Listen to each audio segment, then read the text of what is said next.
So, ayan boss, ano yung project natin? Kamusta? Nagbabalik ko, pati niya ako.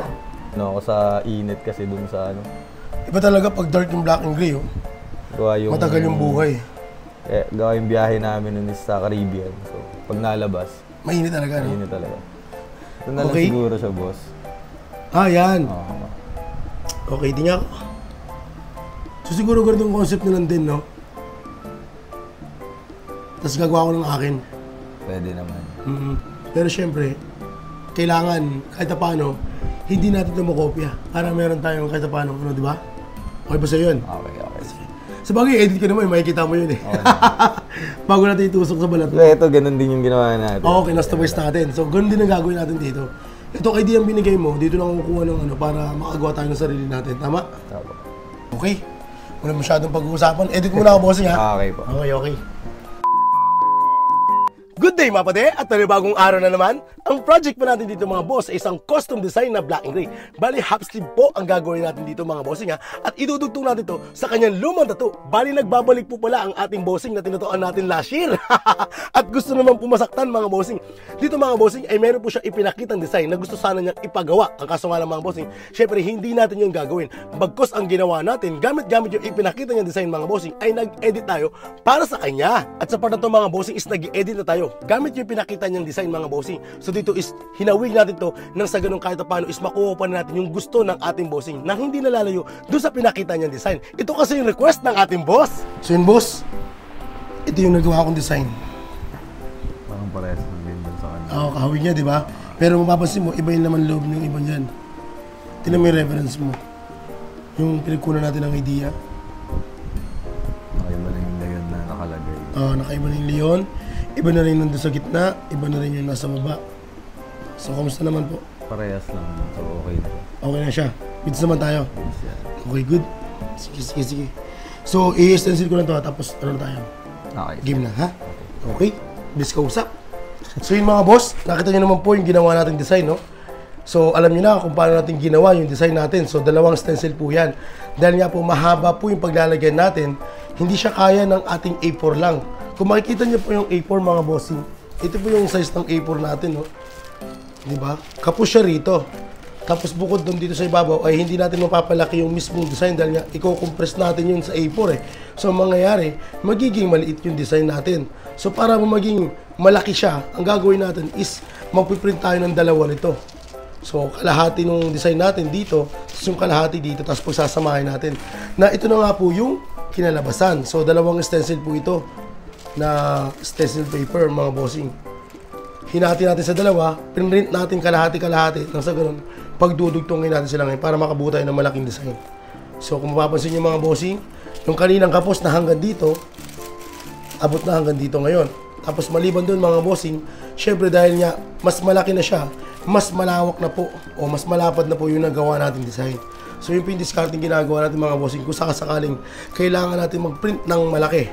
So naipaliwanag natin sa nakaraang video mga bossing, dito ay pinapaliwanag natin ulit lalo doon sa mga taong o sa mga kaibigan natin na hindi pa nakapanood ng video natin.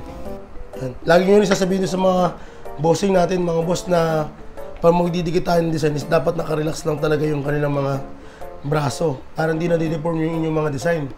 Kasi kapag halimbawa dinikit mo yun na nakaganyan, pag pinitsura niya na nakababa, sure yan mga bossing, distorted yung picture na tinikit ninyo. Gawa nga ng kailangan para makita nyo siya ng pantay, igaganon pa ng kliyente ninyo.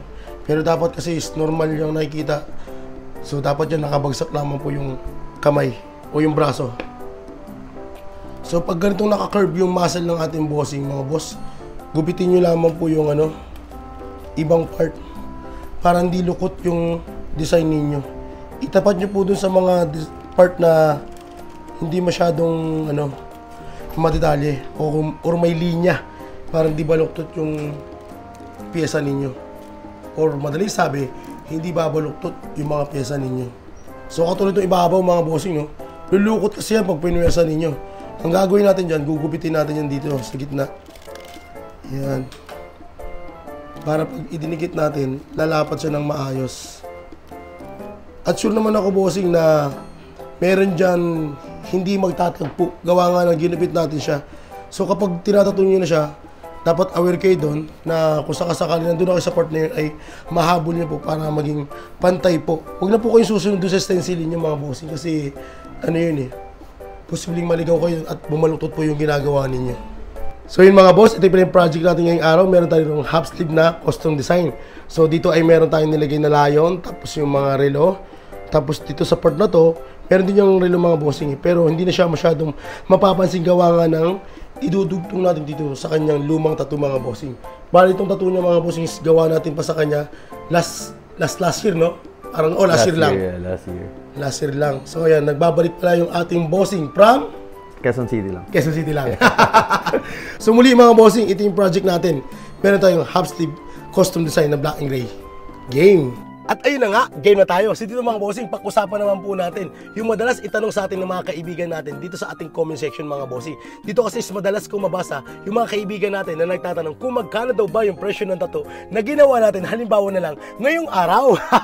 Ngayon mga bossing, kung bakit hindi ko po yung sinasagot ay bilang respeto na rin po dun sa ating mga kaibigang tattoo artist. At private po talaga yung pagbibigay ng price mga bossing. Kumbaga, kung ikaw yung kliyente ko, tas ako yung artist ninyo, nag-uusap tayo. Syempre, kung magkano ko binigay sa iyo yan mga bossing, is atin na lang yun. At kung sakasakaling meron akong panibagong kliyente mga bossing, kung sakasakaling mababa yung pagkakabigay ko sa kanya, syempre amin na lang din po yun.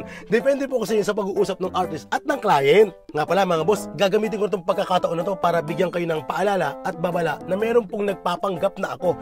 Yes mga bossing, bali meron pong nagpapanggap na panibagong Facebook page na Lloyd Tattoo mga bossing at nagpapanggap siyang ako. Bali humihingi po siya ng malalaking down payment mga bossing na hindi naman po talaga natin yun ginagawa. Ngayon mga bossing, para hindi tayo maloko at para makasigurado tayo na tama pong tao ang pagpapadala nyo mga bossing, maaari po kayong tumawag sa akin mga bossing para makausap nyo po ako at hindi tayo maloko at talagang sigurado tayo mga bossing na ako po yung kausap ninyo. So hindi po masasayang inyong mga pera mga bossing. So yun po yung gagawin natin diskarte mga bossing. Kung sure naman po kayo na magpapatato mga bossing at talagang balak nyo talaga magpa-schedule sa akin dahil nga humihingi tayo ng down payment mga bossing para lamang po dun sa schedule mga bossing. So mas magandang tumawag na po kayo mga bossing para ma-sure po na hindi tayo maloloko at hindi masasayang yung mga pera natin. So mag-ingat po tayo mga bossing sa mga manloloko dahil napakarami na po nila at iba-ibang paraan na po ang ginagawa nila. Pati ba naman itong Facebook page natin mga bossing ay pinasok na nila. So ito pala ating finished product mga boss. A total of 9 hours. O diba? Grabe ang tibay ni sir. Sa totoo lang, grabe. At naasa din talaga ako dahil meron manloloko. Grabe. Ang tibay ni sir. Sa may katanungan, message lamang po sa ating Facebook page na Lloyd Tattoo. Yun lamang po. Maraming salamat.